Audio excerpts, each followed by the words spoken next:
The Duke and Duchess of Sussex appeared on stage in Los Angeles on Saturday to accept a top accolade at the National Association for the Advancement of Colored People, NAACP, Image Awards. The couple were awarded the President's Award in recognition of special achievement and distinguished public service. During their acceptance speech, Harry and Meghan paid tribute to the people of Ukraine amid the ongoing crisis and called for global support for the country. Harry said, "Before I begin, we would like to acknowledge the people of Ukraine who urgently need our support as a global community. I think it's safe to say I come from a very different background to my incredible wife, yet our lives were brought together for a reason. We share a commitment to a life of service, a responsibility to confront injustice and a belief that the most overlooked are often the most important to listen to." Before Meghan added, "I couldn't be prouder that we are doing this work together. We are so deeply humbled to be here in the company of such illustrious awardees." However, Harry's comments, in particular, came under fire from royal commentator and biographer Angela Levin. Ms. Levin, who wrote Harry, Conversations with the Prince, claims that the Duke and Duchess were incredibly patronizing during their appearance. She claims this is because they called on world leaders to take action during the Russia-Ukraine crisis rather than opting for what she claims is a more appropriate approach to the situation.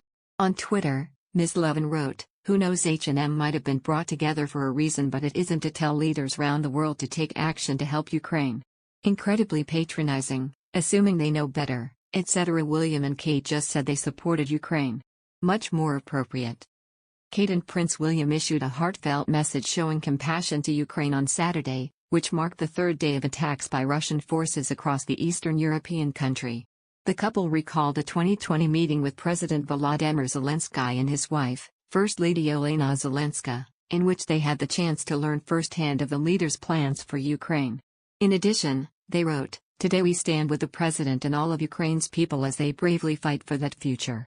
In response to Angela Levin's tweets, some royal fans rushed to the defense of Meghan and Harry, by pointing out that they had released a similar message of support for Ukraine through their website Archwell on Friday. The move saw them become the first members of the royal family to speak publicly about the Russian invasion of Ukraine.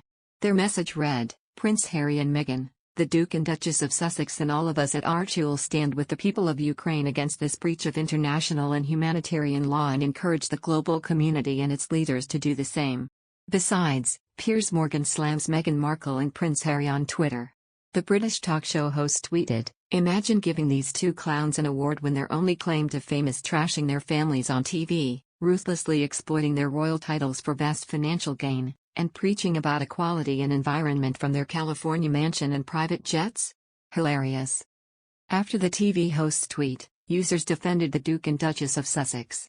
One Twitter user replied to Morgan, tweeting, "What's hilarious is you being so triggered by them. Why so pressed? Because they're living their best life or because Meghan's never gonna date you?" A royal watcher tweeted, "Will you ever let this unhealthy fixation go? People have been institutionalized for less, you know." Another user offered life advice for Morgan by tweeting, "Let it go, man. They are living their best life. Do the same." As the pair stepped back from their royal duties in 2020, they are able to speak about such matters publicly, as private citizens.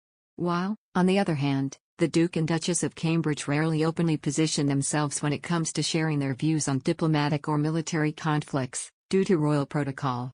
Protocol prevents reigning monarchs and successors to the throne from addressing contentious affairs due to a requirement of the sovereign being politically neutral.